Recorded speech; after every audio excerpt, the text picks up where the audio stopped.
Hi folks, Hugo Rivera here with HugoRivera.net, and once again I get the honor of interviewing top Mr. Olympia finalist, former Mr. Universe, best-selling fitness author, and IFBB Hall of Famer, Mr. Lee Labrada. It's good to be here, Hugo. Thank you. Well, today, Lee, we're going to cover a question that a lot of people have been asking, and a lot of people have been saying, is it really necessary to get fat and big before cutting? Is that the way to gain muscle? So in other words, bulking up. Yeah, correct. Okay. That's something that they used to do in the old days. It's just, that goes back decades, Like the 50s, 60s. Yeah, 50s and 60s. And I think that the common wisdom back then was that you basically ate as much as you could. You got down as many calories as you could, as much protein as you could to gain weight. And then whenever it came time to compete, then you would diet the fat off and refine that, and hopefully some of that mass would turn out to be muscle. Yeah, right. Hard muscle, right? Well, I think that that's a lot of work for nothing. Yeah. Because at the end of the day, it takes a certain amount of calories and protein in order to support muscle growth. But above maintenance calories, there's just not a lot of calories that are required to do that. You want to make sure you're getting enough calories, you want to get a little bit extra during that off-season time where you're trying to get bigger, you're trying to gain mass. I would prefer to call it trying to gain muscle mass. Yeah, muscle mass, yeah. And then getting enough protein, that's very, very important also. As long as you're meeting those two things, you're going to be fine. But just eating for the sake of eating, thinking that the more you eat, the bigger you're going to get. Sure, you're going to put on a lot of interstitial fat and the like, and you're going to get bulky looking, but not as much of that is going to translate into true muscular size as you think.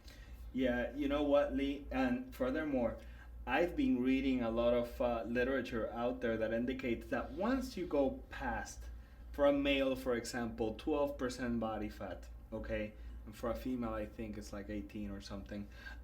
You're really beginning to increase your estrogen levels because the more... Very interesting. Yeah, the more fat you carry, the more estrogen is produced. Right. For us guys, that's a problem, especially bodybuilders, because what happens is that then those extra calories suddenly are more readily converted into the wrong tissue. Right. And I think that carrying all that extra fat makes you sluggish. Yeah. You cannot flex fat. It's just stored fuel, right? Yeah, absolutely. And you only need a certain amount. Yeah. Absolutely. What do you think is the kind of macronutrient intake that people would need? Let's talk about protein. How much protein, if I'm trying to gain some muscle, how much protein should I be consuming? Hugo, I like to consume, and the estimates are all over the place depending on whose opinion you read. But what I've always seen that works in my body and the bodies of my fellow bodybuilders and athletes is about 1 gram per pound of body weight.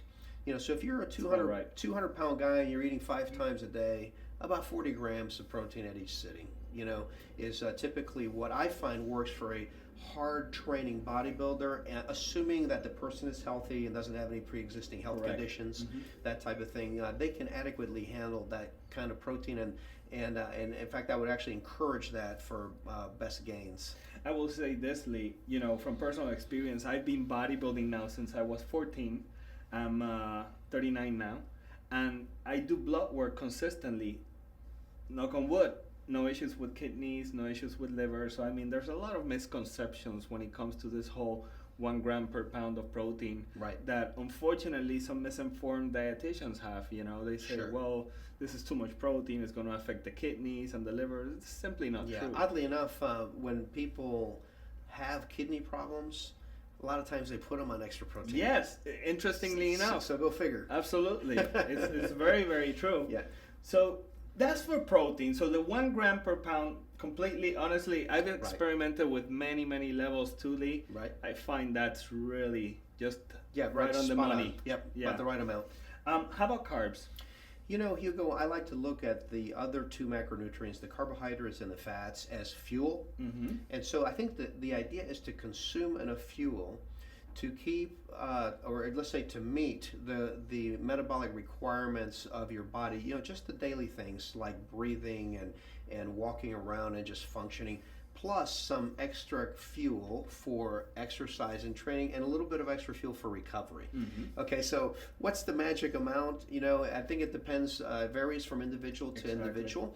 But I'm not a proponent of really low carbohydrate diets, nor am I a proponent of really high carbohydrate diets. Because the higher carbohydrate diets, then you have the problems with the insulin release and and that deposits fat as well. So I would say that I'm more of a 40-30-30 guy. And just kind of balance. I think balance. And the fats that I do take in, they're going to be good fats. They're going to be from fish oil, from nuts and seeds, almond butter, things like that, olive oil, and the like. And then the carbohydrates are going to be complex carbohydrates. They're going to be whole grain rice. They're going to be beans and lentils, oatmeal. Sweet potatoes and things like that. So that it has a nice slow release. And even burn rate. Exactly. Yeah.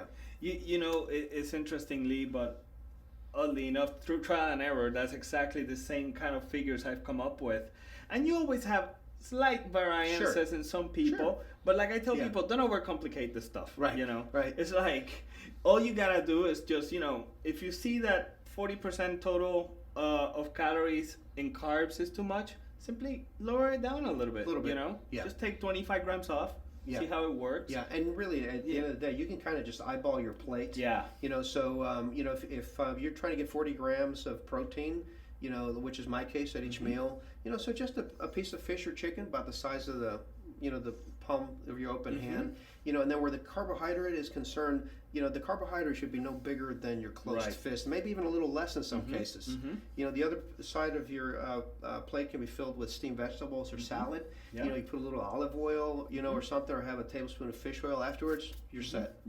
And people like you that have a higher metabolism, they can benefit from a piece of fruit as well. Sure, absolutely. I love fruit. Love fruit. So those are just the basic meals. Of course, you're going to get fruit. You should have a yogurt every day, for the probiotics and that kind of thing, and so the idea is to eat healthy foods. Try to keep the sugar intake low. Try to keep the bad fats low. The bad fats being the fries, the burgers, the pizzas, the cheese, the sour cream, the fried foods, all that stuff. Listen, you can have that once a week, maybe a cheat meal or something like that, but you got to keep that kind of stuff to a minimum because it does impact your health and your physique. Absolutely. Along those lines, it's funny. I got a question this morning from a guy asking thoughts on alcohol, and I think it's important to cover that briefly. What do you think about that? Here's the thing. We're social animals, and so an occasional glass of wine with dinner has actually been shown to be a good thing. Okay, but 3 or 4 glasses of wine, probably not a good thing. And alcohol is one of these types of has a molecular structure that is such that too much of it can actually lead to a fatty liver, and the type of abdominal fat that is unhealthy, that can make you insulin resistant and like, Yeah, exactly. And then I guess the last part is the fluid consumption. Where should the main fluid be coming from? I think water, Hugo. At the end of the day, and sure, if it helps you, you can add some lemon to that water. You can, I like to very sparsely use the flavored waters because a lot of them tend to have artificial sweeteners. Correct. And also they have high citric acid, which I think is terrible for GERD. Right. And acid reflux and that type of a thing. So water, a lot of water. Occasionally I have tea. I'll have maybe a cup of coffee a day, but I would say predominantly I drink water. And I typically stay away totally from carbonated beverages.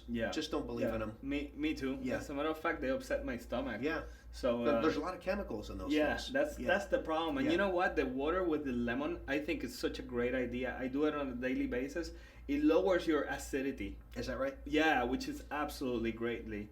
It's very, very good because if you're too acidic, then you that leads. It's been shown to lead to diseases and things like that. And So we don't want strains that. your system because your system has to buffer it. Where the pH is concerned and that type of thing. Absolutely. So in terms of water, how much water you think? You think 0.6 times body weight? It's a good amount in ounces. Yeah, and I typically just try to get somewhere in the neighborhood of 3 quarts of water per day. Okay. So that just kind of works out for me. But, I keep my glass full of water and I just kind of sip on it during the day. Stay hydrated. As they say that by the time that you feel really thirsty, you're already a good pint dehydrated. Yeah. So it's just a good thing to drink water. I think it's important for people to understand too that most of the body is really made out of water. That's right. Okay. That's right. So it's very interestingly because I see many bodybuilders who put this huge emphasis on getting their macronutrients right, which is great. Their carbs, their proteins, their fats, right, to the gram. And then you ask them about the fluid consumption. Well, Right. I'm doing diet sodas. Well, you should be drinking water. Because right. over 60% of the body is water. That's right. So that's the most anabolic substance, no? That's right. That's right. You could argue that is the most anabolic substance. Yep. So there you go, guys. You heard it from the man. There's no need to get fat in order to gain muscle. No, okay? coming back full circle. That's exactly right. You don't need to bulk up to then trim down. The idea is just to get enough of the macronutrients, enough protein, just enough calories to provide for that growth, and that's all you need. That's all you need. Yep. Awesome. Well, I'll tell you what. For more awesome tips like that, I invite you to go ahead and take a look at Lee's site. His YouTube channel is just full of awesome training, nutrition, supplementation advice, motivation. And if you're into bodybuilding posing, you need to go ahead and check out his posts from back in the day when he was competing. The absolute best you will see out there. Thank you very much. So definitely click on the subscribe button over here. Lee, I thank you so much for your valuable time. Thanks, Hugo. It means a lot to me and to everybody else out there that you take some time out from your super busy schedule to go ahead and educate the public out there. It's absolutely my pleasure, and I want to thank you for the wonderful job that you're doing in teaching others how to stay fit. Thank you. I appreciate that, Lee. Absolutely. Fitness evangelist, right? That's right. That's right. Awesome. Well, with that said, until next time, take care and train hard.